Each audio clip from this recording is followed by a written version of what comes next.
Hello everyone, कैसे हैं आप लोग। आज हमारे पास फिर से एक नई स्टोरी है। अगर आप इस स्टोरी के लिए तैयार हैं तो चलिए इस स्टोरी को ट्रांसलेट करते हैं और इन्जॉय करते हैं और अपनी रीडिंग स्किल को इम्प्रूव करते हैं। इस स्टोरी को आपने ज़रूर पढ़ा होगा। चलिए एक बार फिर से हम इस स्टोरी को दोबारा से ट्रांसलेट करते हैं। आज जो स्टोरी है वो स्टोरी का जो टाइटल है, a boatman teach a lesson. A boatman मतलब एक नाविक, नाव चलाने वाला। टीच ए लेसन, नाव चलाने वाला। एक लेसन मतलब एक सीख सिखाता है या एक पाठ पढ़ाता है। Once there lived a man who was very proud of his knowledge। Once एक बार, देयर लिव्ड ए मैन एक बार एक आदमी था। Who was very proud, who मतलब जिसको, वॉज वेरी प्राउड बहुत घमंड था। ऑफ हिज नॉलेज एक बार एक आदमी था जिसको अपने ज्ञान पर बहुत घमंड था। He thought of everyone else as fools. He मतलब वो है, थॉट्स सोचता, ऑफ को एवरीवन एल्स एज फूल वह सभी को मूर्खों की तरह सोचता। वन डे एक दिन, the man asked a boatman to take him to the nearby place. One day एक दिन, द मैन एक आदमी ने आस्क्ड पूछा, ए बोटमैन उस नाविक से, टू टेक ले जाने के लिए, हिम उसे, to the nearby place एक दिन उस आदमी ने एक नाविक से एक पास के गांव में ले जाने के लिए पूछा।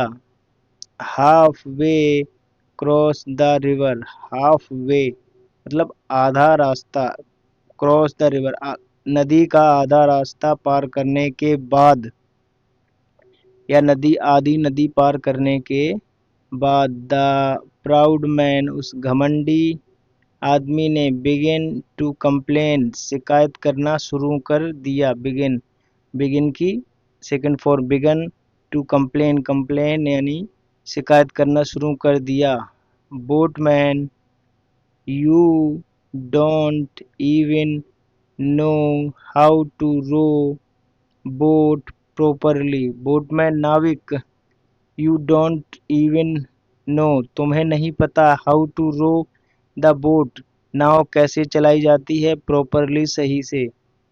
नाविक तुम्हें नहीं पता कि नाव सही से कैसी चलाई जाती है। रो है, जो रो का मतलब चप्पू से नाव चलाना, यानी जो डंडा होता है ना, सो उसे रो कहते हैं। रो उससे डंडे से जो नाव चलाई जाती है। The boat is rocking and I am feeling very uncomfortable। The boat now is rocking मतलब जो नाव है वो बहुत ही हिल रही है।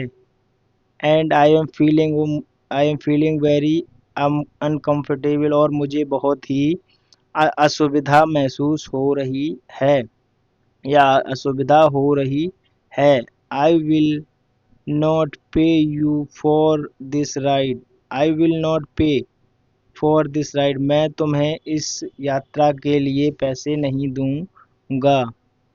The angry boatman rowed to deeper water and rocked the boat until round proud man fell into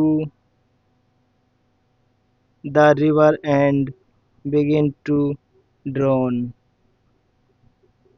the angry boatman गुस्से में आकर नाविक ने, ड्रॉन द डीपर वाटर नाव को गहरे पानी में ले गया, and rocked the boat, rocked मतलब हिलाना,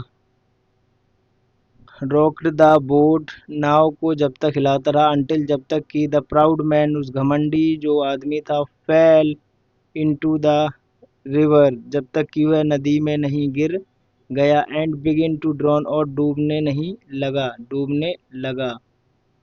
ही pleaded to help, he pleaded का मतलब निवेदन करना, प्लीड टू फॉर हेल्प, उसने मदद के लिए निवेदन किया उस नाविक से, उस घमंडी आदमी ने न, मदद के लिए निवेदन किया। You think you are the wisest of all, you think तुम्हें लगता है या तुम समझते हो, you are the wisest of तुम सबसे बुद्धिमान हो, you come you don't know how to swim, you how come you तुम्हें क्यों नहीं आता, don't know how to swim तुम्हें क्यों नहीं आता कि तैरना, तैरना तुम्हें क्यों नहीं आता या तुम तैरना क्यों नहीं जानते। रिमार्क्ड द बोटमैन, जो बोट में नाविक था उसने कहा कि तुम अपने आप को सबसे ज़्यादा बुद्धिमान समझते हो, तुम्हें तैरना क्यों नहीं आता, तुम तैरना क्यों नहीं जानते। The man realise his mistake, the man आदमी ने रियलाइज महसूस की, हिज मिस्टेक अपनी गलती को महसूस किया, एंड अपोलोजाइज्ड और गलती को माना या गलती के लिए माफ़ी मांगी। द बोटमैन फॉरगेव हिम, नाविक ने उसे माफ़ कर दिया, एंड रेस्क्यू हिम और उसे बचा लिया। मोरल ऑफ द स्टोरी है, no one should not think of other as inferior, कभी किसी को कम नहीं समझना चाहिए। अगर आप बिगनर हैं और आपने इस स्टोरी को एंजॉय किया तो always keep learning, always be ready, new stories, new translate, new paragraphs and new structures every single day, and keep watching, keep supporting and take care, bye bye.